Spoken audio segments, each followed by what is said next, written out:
Hey everybody, I'm Candace, And I'm Baxter. and we are the Porters Talk Addiction. I just want to start this episode out by telling you just how much we appreciate all of you who have been on this journey with us. We started about 3 weeks ago. I'd say about early October. Yeah, early October. And it's been such a beautiful journey. We've heard so many just replies and stories from you all. And I just want to say thank you so much for taking this journey with us. Thank you. Just to piggyback off what Candace said, thank you. And we hope that you stick with us. We hope that it is educational, that it's edifying, that you take something from us that is valuable, and that you are able to apply to your life or the life of anybody that might need it. That's right, absolutely. And sometimes when we get on YouTube or TikTok or Facebook, I'm not Facebook, Instagram, whatever social media platforms that we're on, it seems as though there needs to be a solutions portion, right? There needs to be a little bit of follow through with what the solution is. I feel like sometimes we talk about the issue, and then we just talk about how we fast forward to how we got over it. Now we're here today. But what I've been feeling is that there needs to be a portion where we actually help you all on what that looks like. And so I was just talking to Baxter, and I said, hey, what can we do very low level that just says to the addict, if this is where you're at right now, then these would be some suggestions that we have. So, Baxter, you want to start us with this conversation today? Yeah. So, what I can certainly say is that from the feedback that we have received so far, a lot of people are already at this step, or I'm sorry, many of the people that we have that have spoken with us, that have reached out to us, that have commented on our videos. And again, we appreciate your comments. We appreciate your feedback. A lot of you have already came to the conclusion that there is an issue, that there's even an issue with yourself, or that somebody that you love or care about has an issue. That's right. And that is the first step. That's the first step. As Absolutely. cliche as it is, it's the first step. So, And I'm sorry, I don't mean to stop you right there, but whereas there have been a lot of you who've said that, there have been a lot of you who also have not said that. And I just want to even start right there, like admitting and speaking out loud that there is a problem. So if you're on the fence and you're not really ready to declare that you have a problem, here's a test for you. Just don't do it for a week. If you can just not do it for a week, then stretch it on to 2. If you can just not do it for 2, stretch it to a month. And if that's easy for you, then you may not have a problem. You're good with it, whatever it is. But if you can't stop, or you start feeling emotionally or physically sick when you try to stop, then there's an issue. There's an issue. That means like your body is starting to depend on it. It's just become a part of your body. Like it's your anatomy has incorporated your preferred substance into your body, like oxygen or food. Absolutely. I'm just going to move that in front of you. So that's awesome. Like I love that. If you can not go with it, then you might not have a problem. I'm sorry, if you can go with it without it. If you can go without it. Yes. Then there may not be a problem. But just also admitting that, just saying, and I would say even to just say it out loud, to say it in the mirror, listen, I got a problem with this. I was just on my stories the other day, and I had just a little bit of a hard time saying that I had an addiction to social media. It was hard for me to say that. I was like, Did you just say a little bit of an addiction to social media? Is that what you just said? Yes. Okay. Yeah, and I'm So pretty you sure haven't that you're fully grasped it yet, right. but you know, you're taking the correct steps. That's right. And this is a great scenario. I said that I have a little bit of an addiction to social media, but the truth is that I wasn't able to say those with my own words and like out loud and be 100% honest with it. And that's what we're saying. Say it out loud. Look at yourself in the mirror. Tape yourself saying it. My name is such and such, and I have a problem with alcohol. I am addicted to alcohol. And I Or think, whatever it is. or whatever Whatever it is that you're addicted to. Yeah, absolutely. Because we talked a little bit on the last episode that addictions are not just these normal addictions that we talk about, like substance abuse, but there are addictions to anger and sex and social media and feeling like the Gambling. victim. And like there's so many different addictions that we don't talk about because of the overarching, the big addiction. So whatever it is, name it so that you can start working through that. Well, you know why people don't really talk about the addiction is because there is a stigma with addiction. Mm-hmm. People look at you and like funny if you say that you are addicted to something. Only some though. Like you know, cigarettes, nicotine, that's a perfectly acceptable addiction. It's acceptable? Yeah, I mean, you know, people don't like if you say I smoke, people aren't going to look at you the same way as if you say I do cocaine Truly. pretty regularly. Okay. Yeah. So there's a stigma. And that's why people don't really talk about it, but confronting that stigma again is step one. And you know, there's a lot of people that are struggling just like you, that are struggling silently just like you. Mm-hmm. So also step two is to find, like, you know, your tribe, quote unquote, of people that, you know, you can relate to that may be struggling with you. I am a big proponent of group therapy now. There is a, you know, AA, that's the free group therapy. But I mean, you know,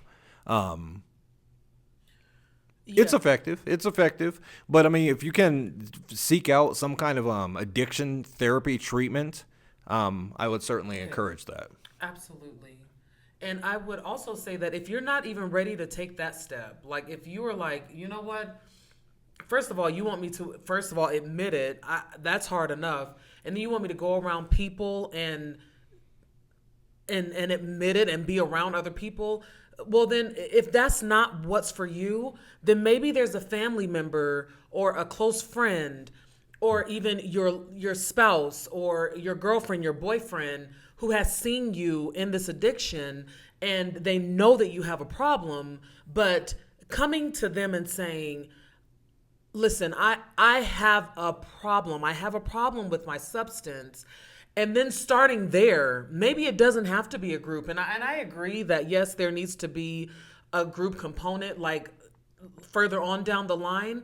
But what my goal is today is just to talk about the bare minimum steps. Like, what are the bare minimum that you can do, something that's tangible right now, something that doesn't overwhelm you, because stopping the addiction is already going to be overwhelming, right? Stopping doing something that you are used to doing all the time is not going to come easy. So maybe finding that loved one saying, I need you to keep me accountable. And on the other side, if you are the one who is keeping accountable, you got to let them know that you got to let me know if you're not being truthful, right? I need to know if you're being truthful. If I'm keeping you accountable, but I don't live with you and, you know, I don't see you too often, I need to know if you're doing your part, right? So I think it's just a two-way street.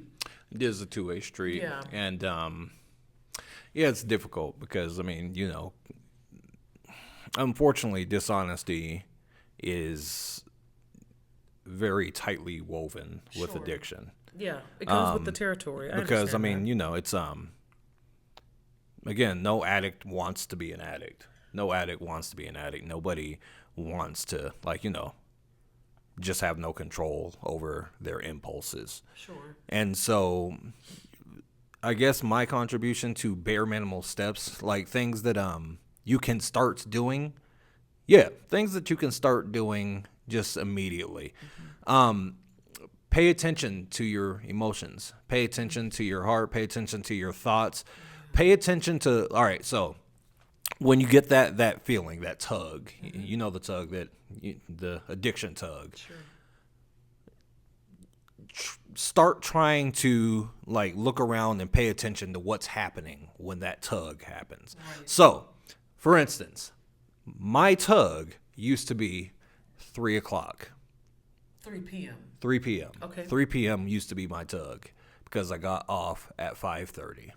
So at 3 o'clock, around 3 o'clock, like clockwork every single day, I would start thinking, okay, so I'm going to head home.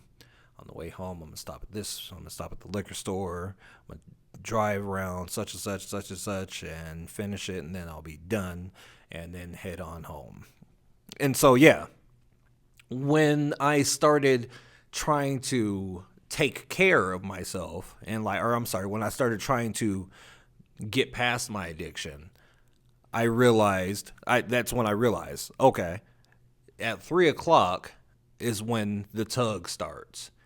And I know that it's starting because my body is preparing that I'm getting off of work soon. So, what can I do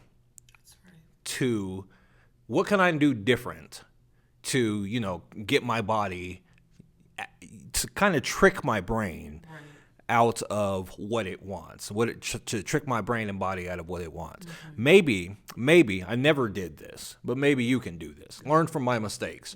Yeah. Maybe instead of going home, going straight home, maybe stop at the gym. Okay. Maybe stop at somewhere else. Try to do something else. Yeah. Like start working on doing something outside of your routine. Try to break up the routine because, the body, our minds, we run to comfort.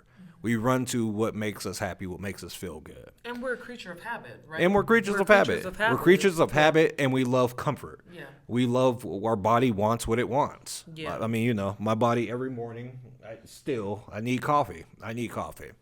So ain't nothing wrong with needing a little coffee. Honey, caffeine is the most addictive substance in all of America. I mean, we ain't got to talk about that. I don't even it just know is that, though. Why caffeine, I think it's. Why would you even say that? Because it's an addictive substance. I mean, it's an addictive substance. I don't think that we need to call coffee a substance. I didn't say coffee. I said caffeine. All right. There's non-decaffeinated coffee. Ain't nobody trying to drink no decaf. Exactly. I don't drink decaf because I need the substance in the coffee. That's what I'm after. Okay. Can I just say something to what you just said? Yeah. Changing up your routine, because that's what this truly is. It's a changing up of routine. And when you are, your mind is like, okay, I'm about to get off work. I know what I do when I get off work. Mm-hmm. I'm pretty sure that the liquor store that you go to is on your way from work, right? And so if in fact you're like, listen, I know that I cannot drive by that liquor store without stopping and getting my tall can, my shooters, my bottle of vodka, my Crown. Like, if you know that you cannot, then I would suggest that you take another route so that you're simply not triggered to stop there. Yeah. It's just the little bitty steps. Yeah. And,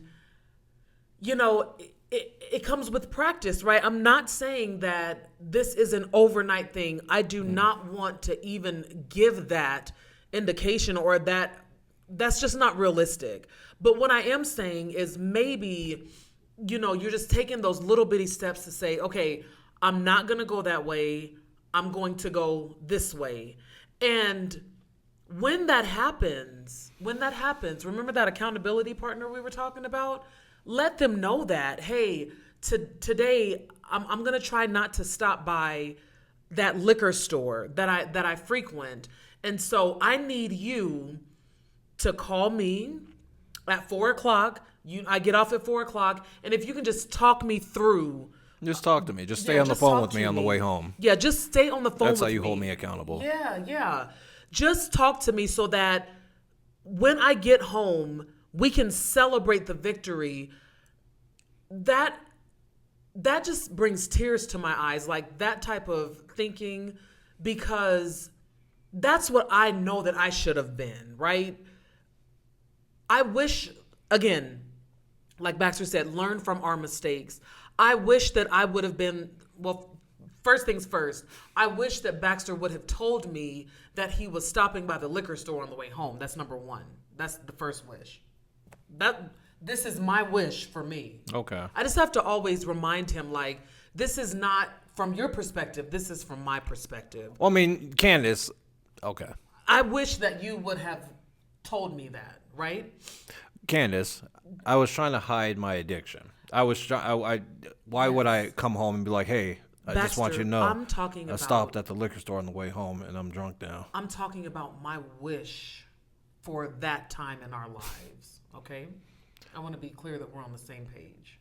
So that was my wish for what we were going through at that time, so that I could have been the one to say, hey, honey, on your way home, I'm going to call you at 4 and I'm going to talk to you until you get home, so that when you get home, we can celebrate the victory of you driving past that liquor store.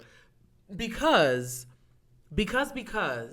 I think that when the addict actually starts making steps toward, their journey to sobriety, the thing that is left out is the celebration, like the acknowledgement of, hey, you did it. And if you keep on hearing that, my prayer is that it starts to, take hold of your heart, and that it really does start the process of walking out the journey to sobriety. That's what I'm saying. Okay. Yes, that is Candace's hope and wish that she yes, that's a good hope and wish. I will add to that. It's easier said than done. Always. It's easier said than done. Always. And that's if I did, I'm sorry. I didn't mean to cut you off, but the reason why I had to cut you off is I didn't have to, but you didn't. I didn't. So I apologize for that. But I don't also want to sit here and act like I'm like, yeah, just do it. That's fine. And that's it. Yeah, and that's kind of I'm what not it saying sounded that. to piggyback off of what Candace was saying. That would be in a perfect world, yes. Mm-hmm. You were going to tell your spouse everything, and that's why it's important to be ready. That's the biggest barrier for people That's fine. getting over addictions is so that's the biggest barrier that I have seen of people getting over their addiction is just the ambivalence of it, the way the brain works, like when you're 9 times out of 10 when you're ready to be done with this is when you feel like crap. If you have a addiction, a substance addiction, when you feel like crap. If you have a gambling addiction, when everything is falling apart. If you have a, shopping addiction, when you don't have any money or something. So that's the biggest part. But like, again, I'll say this with every single of these I do. Ask yourself, how ready are you? How your willingness to change on a scale from 1 to 10, how ready am I to change? And then ask yourself, what are the benefits of changing? And then ask yourself, what are the risks of staying the same? Okay. And then once you have figured all of these things out, your readiness level to change, the reward for changing, the risks for staying the same. That's right. After you've thought about all of those things, then really consider what is stopping you from changing Right. and move that out the way. Get that out of the way or leave it behind if you need to. If it's a person, because people keep us stuck Oh, in our addiction all the time. We're hanging. So, I mean, we may have to cut off people. We may have to stop going places yes. Thank you. because, the people, we love people, but, everybody's journey is not our journey. And don't die early because you want to hang out with or be with somebody that is perfectly content with dying early. Yes. I just wanted to, because I didn't want to go too quick past what you're saying, because those are also some little steps. If you know that you're hanging out with people who every night, every Friday night, say you have that drinking buddy at work and y'all ride home together, and it's like, oh, well, I know we're going to stop over here by this liquor store. No, we're actually not going to do that because boom, boom, boom, right? Because then you can also start being an example to them, right? And then you're just grabbing one and reaching one, each one reach one, right? And then hopefully it could just be a string of sobriety. That's my hope. So anyhow, you're gonna have to change your environment. I'm saying this. Let me interrupt you really quickly because I would like to just put a pin in this. You can keep on saying what you have to say. I'm sorry. You go ahead and finish what you were going to say. You're saying this what? Wait, see, now you cut me off. You say I'm saying trying to this. Figure out what I was even talking about. You said you were going to you may have to cut those people off. And you said I'm saying this with the knowledge and understanding of my own situation. This is all that I can say. Yeah. This is it. So Baxter, I know that you're kind of like looking at me like, no, that's not how it works. And I appreciate that, but what I am telling you is this is just something, my perspective, right? This is my perspective. So from an addict's perspective, I get it. It's different. I get it. Well, I was going to say. Okay, you're gonna say it anyway. Would you speak from the spouse's perspective? And I'll speak on the addict's perspective because that's what we're supposed to be doing anyway. Yeah, because as the spouse, maybe you could speak on like what not to do as a spouse. As a spouse, you shouldn't be telling all of your single friends all of the terrible things that you don't like about your husband, because your friends will encourage you to do things that you probably should not do. I love that perspective. Absolutely. Not only are you not supposed to be telling your friends, but you're also not supposed to be running into the arms of another man because your spouse ain't doing what they're supposed to be doing. So then you tell or your spouse is struggling with an addiction. Right. Or but because again, your spouse doesn't want to be an addict. So it's not that they're not doing what they're supposed to be doing. They're struggling with an addiction. Yeah, that is what we're saying years later. But when you are in the middle of no. Yeah. So we're saying this years later. But again, learn from our mistakes. Please. And don't look at it like he or she is not doing what they're supposed to be doing. Let me get in my mic.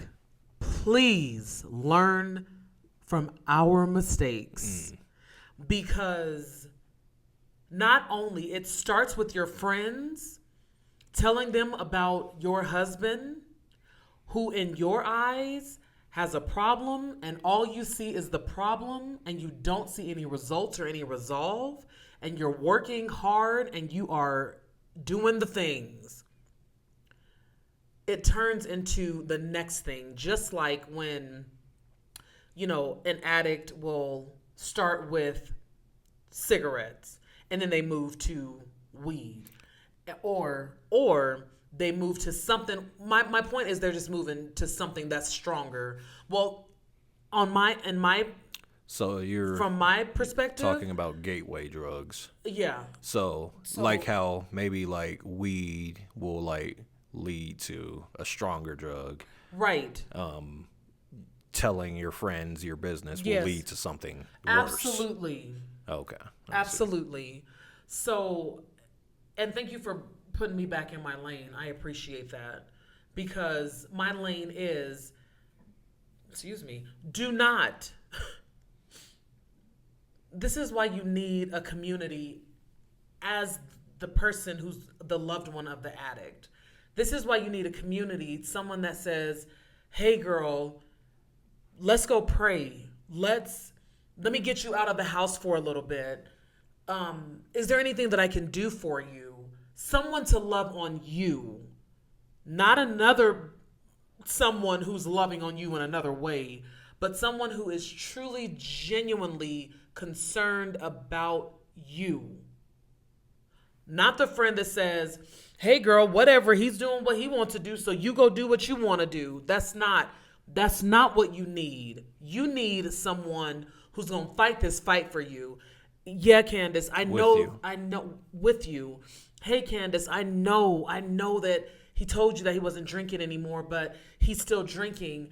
What can you do for yourself to help take some of the pressure off of what you're feeling right now, some of the frustration? Like, and I'm not like talking about like a superficial type situation, but from a genuine spot, asking God genuinely and sincerely, "God, I need your help with my loved one." So that is what I can offer. I just get passionate about that because it wasn't until I started doing that from a real place that I started to see real change happen. And that is when Baxter received the gift of sobriety. So, Yeah, and again, just to piggyback, again, just to come back to, I guess, around, is just the power of changing up your schedule and being consistent. that's right. Because I changed my schedule to, like, I started getting up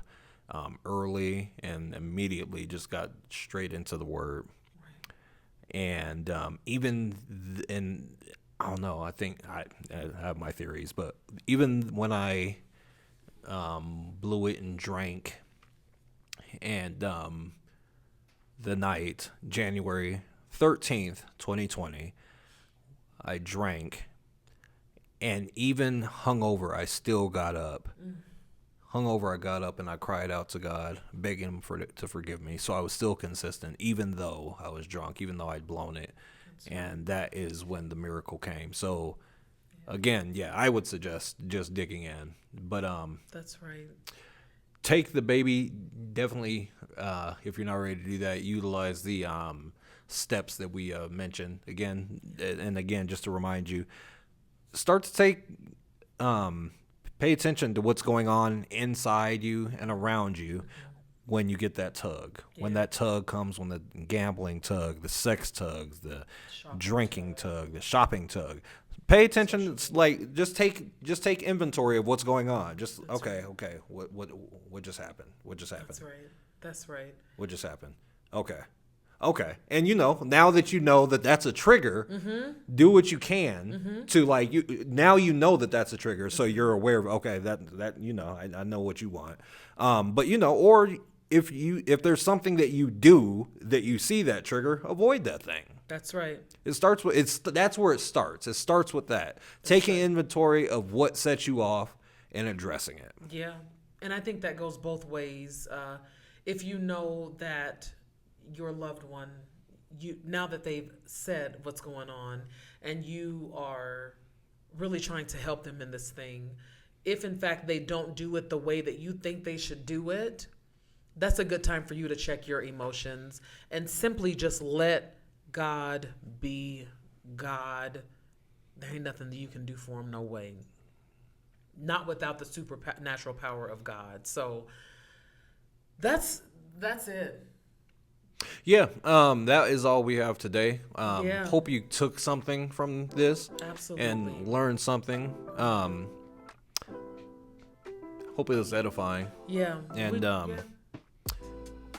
God bless you on your journey.